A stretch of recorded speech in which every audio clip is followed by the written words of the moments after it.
Party मुख्यालय में हार्दिक स्वागत है। साथियों, भारतीय जनता पार्टी हर एक वर्ग के साथ मिलकर चलने वाली पार्टी है।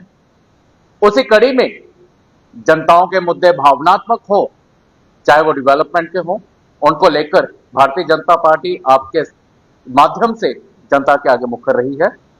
साथियों, उसी कड़ी में मेरी बड़ी बहन, हमारे प्रदेश के प्रवक्ता श्रीमती रजनी सेठी जी आज एक मुद्दा लेकर आपके बीच में है। मैं दरख्वास्त करूंगा रजनी सेठी जी से कि वो अपनी बात आपके समक्ष रखें। रजनी। धन्यवाद प्रदीप जी, जो मीडिया इंचार्ज के नाते कार्यालय को देख रहे हैं। आज का जो मुद्दा है वो कहीं ना कहीं फारूक अब्दुल्ला जी ने जो स्टेटमेंट दी है, कल एक कार्यक्रम के दौरान उन्होंने महिलाओं से मिलते हुए कहा कि हमने महिलाओं को एम्पावर करना।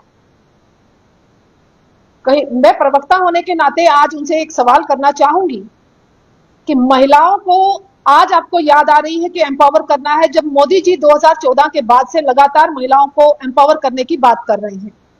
आप इतने सालों तक जम्मू कश्मीर में सरकार में रहे हैं, महिलाओं की क्या दशा रही है, महिलाएं किस स्थिति में रही हैं, महिलाएं आगे क्यों नहीं बढ़ पाई, ये सवाल मेरा उनसे है।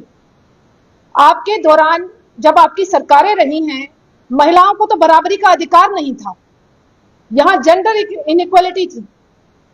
कहीं ना कहीं जो यहाँ की महिला थी, बाहर के पुरुष से अगर विवाह करती थी तो उन महिलाओं को उनके राइट्स खत्म कर दिए जाते थे, उनके प्रॉपर्टी राइट्स खत्म थे। अगर वो पुरुष पाकिस्तान की लड़की से भी शादी कर लेता था तो उस लड़की के राइट उनको मिल जाते थे। मैं उनसे पूछना चाहूंगी, आज आपको महिलाओं की चिंता हो रही है, क्या आपके ये पॉलिटिकल कोई स्टंट है? क्या मोदी जी को देखकर आप महिलाओं को एम्पावर करने की बात कर रहे हैं? बीडीसी डीडीसी के चुनाव में मोदी जी ने 33% के हिसाब से महिलाओं को उनका हक दिया है। आज 2014 के बाद से महिलाएं समझ पा रही हैं कि महिलाएं समाज का अभिन्न अंग हैं, जिनको सम्मान देने का काम अगर किसी ने किया तो मोदी जी ने किया है। फारूक अब्दुल्ला जी, मैं उन पीड़ित महिलाओं के बारे में भी पूछना चाहूंगी जिनको वोटिंग राइट नहीं थी यहाँ पर, चाहे वो वाल्मीकि समाज की महिलाएं थी, चाहे गोरखा समाज की महिलाएं थी, चाहे वेस्ट पाकिस्तानी रिफ्यूजी थी, तब आपको उन महिलाओं की चिंता नहीं रही। आज आप अपने पॉलिटिकल गेन के लिए हम महिलाओं को यूज करना चाहते हैं। हम महिलाएं समझती हैं कि आज तक आपने इन महिलाओं को क्या स्थान दिया है। आपके दौरान, आपके कार्यकाल में कश्मीरी पंडित महिलाएं विस्थापित होकर आज दर-बदर की ठोकरें खा रही हैं। आपकी सरकार में उनका बलात्कार हुआ, उनके साथ शोषण हुआ, उनके साथ पीड़ित किया गया, उनका धर्म परिवर्तन किया गया। क्या आपकी सरकार, जो इस समय उमर अब्दुल्ला सरकार है, उन महिलाओं को उनके हक दिलवाएगी? क्या उनको जस्टिस मिलेगा? क्या आपकी सरकार के दौरान ऐसी कमेटी का गठन होगा जो एक रोडमैप तैयार करेगी, जो महिलाएं पीड़ित हैं, जिनके साथ कहीं ना कहीं नाइंसाफी हुई थी, उनको इंसाफ देने का काम आपकी सरकार करेगी? मैं आपके माध्यम से मोदी जी का भी धन्यवाद करना चाहूंगी, जिन्होंने 33% आरक्षण का बिल पार्लियामेंट में पास किया और आने वाले दिनों में असेंबली में भी और पार्लियामेंट में भी महिलाओं का स्थान जो उनका होना चाहिए, वैसे तो हम 50% आबादी का हिस्सा हैं, मगर 33% आरक्षण के हिसाब से हमें अपना स्थान मिलेगा।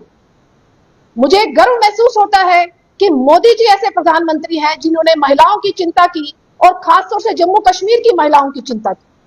370 और 35A को खत्म करके मोदी जी ने ये साबित कर दिया कि उनके लिए जम्मू कश्मीर की महिलाओं की क्या वैल्यू है। फारूक अब्दुल्ला जी, आपकी सरकारों में महिलाएं कहां पर थी?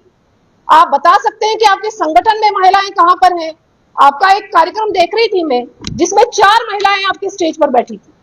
आप अपनी उन 4 बहनों को बोल रहे थे कि जब से मैं हूं तब से यही 4 बहनें मेरी पार्टी में हैं और मैं लगातार इनको बोलता हूं कि अपने साथ महिलाएं जोड़िए। महिलाएं जुड़ेंगी कैसे जब आप उनको स्थान नहीं देंगे, उनको सम्मान नहीं देंगे, उनको रिजर्वेशन नहीं देंगे, उनको पॉलिटिकल गेन नहीं देंगे, तब तक महिलाएं आपके साथ जुड़ेंगी क्यों? तो आज आप फिर से जम्मू कश्मीर के अलग अलग एरियाज में जाकर महिलाओं के वोट लेने के लिए महिलाओं को बेवकूफ बनाने का काम कर रहे हैं। तो मुझे ये कहने में कोई हिचक नहीं है कि एनसी की सरकार में जितना अपमान महिलाओं के साथ हुआ है, जो तिरस्कार महिलाओं का हुआ है, शायद आज तक कभी किसी सरकार में नहीं रहा। तो आपके माध्यम से मैं फारूक अब्दुल्ला जी से इतना सवाल करूंगी कि आप कश्मीरी पंडित महिलाओं को उनका राइट देने जा रहे हैं, आप जम्मू कश्मीर की महिलाओं को क्या उनका राइट देने जा रहे हैं? आपकी सरकार इस समय हमारे जम्मू कश्मीर में है, क्या आप जल्द से जल्द कमेटी का गठन करने जा रहे हैं ताकि जो मेरी माइग्रेंट बहनें हैं, कश्मीरी पंडित जगती में रह रही हैं या किसी भी कोने में देश में रह रही हैं, उनका हक मिलेगा कि नहीं? एक टाइम फ्रेम बताकर फिक्स कर दीजिए कि आप इतने दिनों के अंदर उनकी कमेटी का गठन करेंगे और महिलाओं को उनके राइट्स को देने का काम करेंगे। बहुत बहुत धन्यवाद।